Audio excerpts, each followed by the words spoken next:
Hi, this is Dr. Tejinder Sodhi from Washington State, and I'm co-founder of Ayush Herbs in the United States as well as in India. The concern I have is we're going to be talking about Ayurvedic medicine for pets today. Ayurveda has been a prime medicine in the subcontinent of India. Uh, I think people do ask, what is Ayurvedic medicine for pets? For long ago, almost 5,000 years ago or more, Ayurveda has been a medical science rooted in ancient India. Its purpose is to heal and maintain the quality and longevity of the life. The Ayurvedic medicine, though, primarily was designed to encompass in human beings, and it's all about the lifestyle. It has been used exclusively in animal world, in farming, horses and elephants.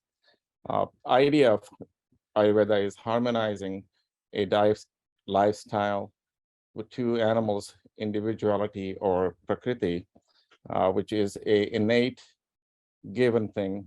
And everybody, including human beings, have a well-built thing called prakriti. It embraces all healthcare disciplines in Ayurvedic medicine. When Ayurveda is taught in India, it has a lot of classification of itself, and whether it is about the surgery, internal medicine, the psychosomatic or psychology or sexuality, and major part of rejuvenation. We pretty much virtually can all translate those things in animals. The main compass of the premises of Ayurveda is based on the lifestyle, dietary changing balance in the life, and trying to find a balance where you can promote the healing. The Ayurveda is based on three theories or three humors called VATA, PITTA, KAPHA. These are psychosomatic biological constitutions of an individual. Primarily, the VATA determines, well, the three humors determine how we have our life, our body structures, our diseases, and how you balance them. So I'm going to go in brief talking about how the Ayurveda works, and then I will talk about how to encompass all the Vata, Pitta, Kapha, the pathophysiology or physiology of it. Ayurveda primarily, like any holistic modality, wants to find out the root cause. What it works up front, and in a way, you find out where the root cause of the disease is. And honestly, if there's any pain, the doctor will try to find out the source of pain. And sometimes it's very obvious and sometimes it's not. Once you find out it's very clear what the source of it is, we will try to promote the balance of the patient. For example, if you have a dog in pain because there's full body rash or dermatological condition, it will be a pitta disorder in Ayurveda. Ultimate goal of that is to heal that element, to help heal back to a pre-injury or quality of life wherever it's possible. Technically, Ayurveda first addresses the cause of disease, while of course maintaining and managing the symptoms, following up with the disease improves to improve and promote and tonify health function to prevent further damage or imbalances. Sometimes this is also called as removing the impure and support the normal. What are the three body humors or body types in humans as well as in pets? People do ask me whenever they do an Ayurvedic consult, can you do body type my animal? Can you do diagnosis based on three body humors? It seems like, yes, we could, but sometimes it gets a little bit technical. In humans, when we look at the physical attributes of the person, we also do a tongue and pulse diagnostics, which you know how challenging it could be in an animal world. Vata is primarily space and air. It is related to the movement, the circulation. When we look at the Vata patient or Vata animal or Vata body type, it is the very lean, uh, it's sleek, and it has quite a bit energy of movement. They have a mental quickness. They learn very quickly. They are the thinnest or slimmest of all three body types. They're very flexible. They're highly intelligent. They are very excitable, lively, and fun personalities. If we see an imbalance in Vata, you will have something related to the nervousness, anxiety, hyperactivity. Uh, they lack the mental focus. There are some digestive issues. They do have a rough and dry skin. They do tire easily. They do tend to have some muscle and joint problems, irregular heart and irregular rhythms of the heart, some neurological disorders. As I was talking about, the Vata is related to the movement. So most common disorders we'll be seeing will be where the body requires the circulatory things, where the movement is required, blood flows, airflow, like lung diseases. So if we have an imbalanced Vata, those things primarily or predominantly will be affecting those things. And if we balance those things, those could be helping us to balance the Vata. Pitta is, in my opinion, and Ayurvedic opinion, designed for bodies fire, which has to be directly or indirectly related to the body's metabolic and enzymatic system, endocrine system. Pitta pets are built as a medium physique. They are very strongly built. They are very sharp-minded, good power concentration, and they're very focused, very assertive, very self-confident, sometimes to the point of aggressiveness and demanding. They do like competitive edge and enjoy challenge. They do have a strong digestion, strong appetite. They will, because they're very demanding and pushy, they do get irritated easily.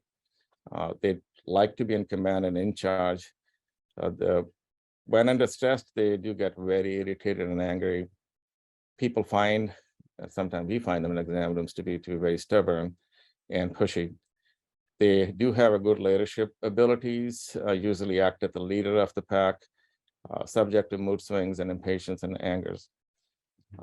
Imbalance, aggression, easily irritated, excessive thirst. Because of the heat and fire, they tend to lose weight faster. They will have a lot of hot rashes, inflammatory skin disease, pyodermas. And when it comes to the GI or gastrointestinal things, they tend to have some ulcerations of the GI or gastrointestinal tract. So hot sensation in the stomach and intestines. They tend to not sleep well. Their eyes could be red hot and prone to conjunctivitis type of diseases. The KAPHA, in my mind, is structure where like air or the Vata was circulation, the Pitta was your metabolic and endocrine system. KAPHA gives you a structure, your muscles, your bones. So it's more closely related to the earth. These animals are well built, heavy set. They are very easygoing. They are very relaxed. They're slow paced. They take things at their own pace. Very affectionate, loving, like your big fat golden, who always wagging their tail. They probably don't care about who you are as long as you are petting them and feeding them. They are very strong and sturdy. Like I said, they're heavier built. They're very slow to learn, and they never forget. So whatever they get grasped in, they will never forget. They tend to have very long-term memory. Their eyes are like, you look at those puppy eyes, they look very soft and you can just fall for them. Most common thing what these heavy dogs tend to have will be suffering because of their so sluggish metabolic activities, it will be like a hypothyroidism. They are merely self-sufficient. They always need some kind of love and assurance that you could do it, but they're always calm. They tend to be possessive, and they don't like cold and damp weather. Unbalanced, basically because they don't like cold, and if they are imbalanced, they will have a cold. They will have nasal congestion, respiratory diseases, allergies, weight gain, stubbornness. They are always showing lethargic attitude, and to top it off, they don't have good digestion. If they're exposed to variation of the diets, they tend to have some GI issues, gastrointestinal issues, or digestion issues, and they do always look depressed. I think my forte would be to talk about what wonderful herbs do we have in Ayurveda. And my favorite one I'm going to talk about is called an ashwagandha. Very commonly seen in arid areas of India. It basically is a powerful adaptogen. Botanical name is called Withania somnifera. The most common thing what we have used in my practice is for helping to maintain calmness in animal. Chinese equivalent will be to maintaining a Shen, so it really helps to maintain sleep. Ashwagandha is the biggest stress reducer product I've seen.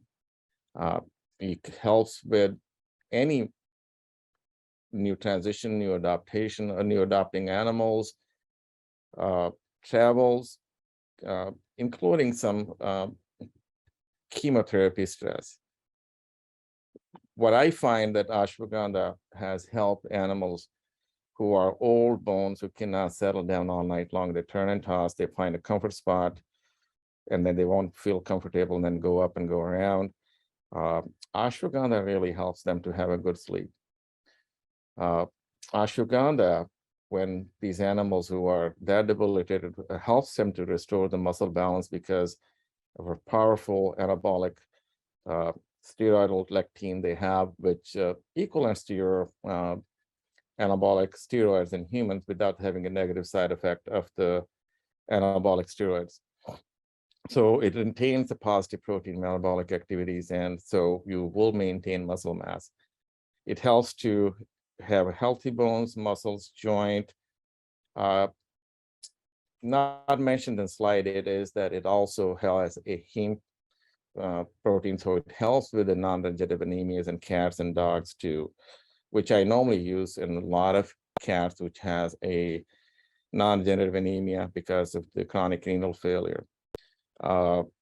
It really helps to be using, like my age, when we feel that your cognitive declined, helping with the cognitive dysfunctions or sundowner syndrome, where you feel like that you are lost in your own home. Ashwagandha really, really helps to put that thing back in there, or at least give you some support with it. It is a powerful adaptogen, so it works synergistically with a lot of other herbs. One caution though, it does potentiate the phenobarbiturates. If you're doing any anti-seizure medication, especially phenobarbs, you want to have periodically check the phenobarb level and liver values. It's just a caution. I've not seen anything, but generally, it really helps to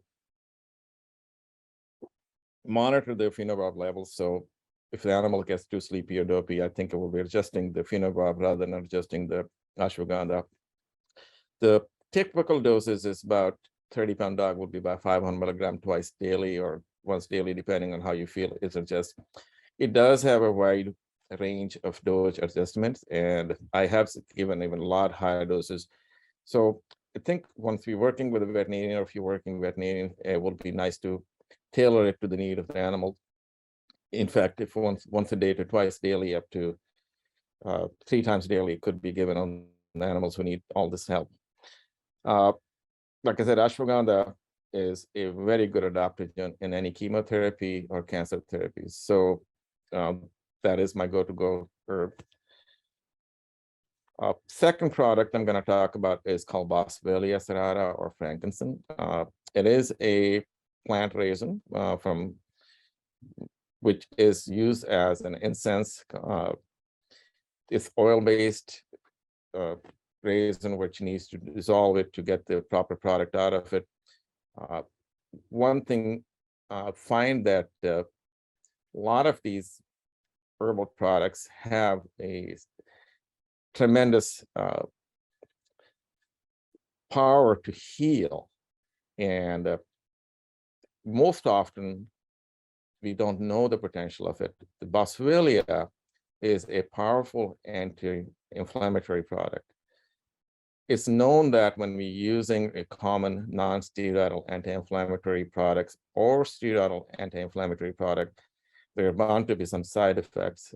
If, for example, corticosteroids, when we use them for anti-inflammatory purposes, the biggest thing would be, yes, a lot of thirst, a lot of peeing, long-term use, liver problems, the Cushing-White syndrome, as well as diabetes and muscle loss, and not to mention the gastric ulceration.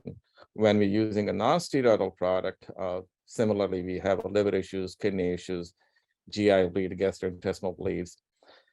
Whereas Boswellia could be used safely to meet or compete with those traditional products.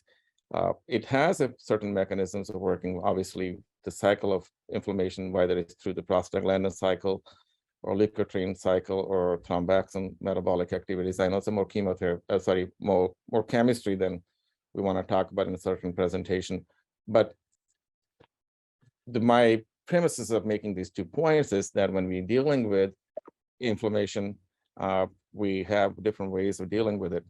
And the Boswellia helps with soft tissue inflammation as well as bony inflammation. So it could be likewise used for Crohn's disease or inflammatory bowel disease, as well as an osteoarthritis, without having the negative side effect of non-steroidal anti-inflammatory drugs.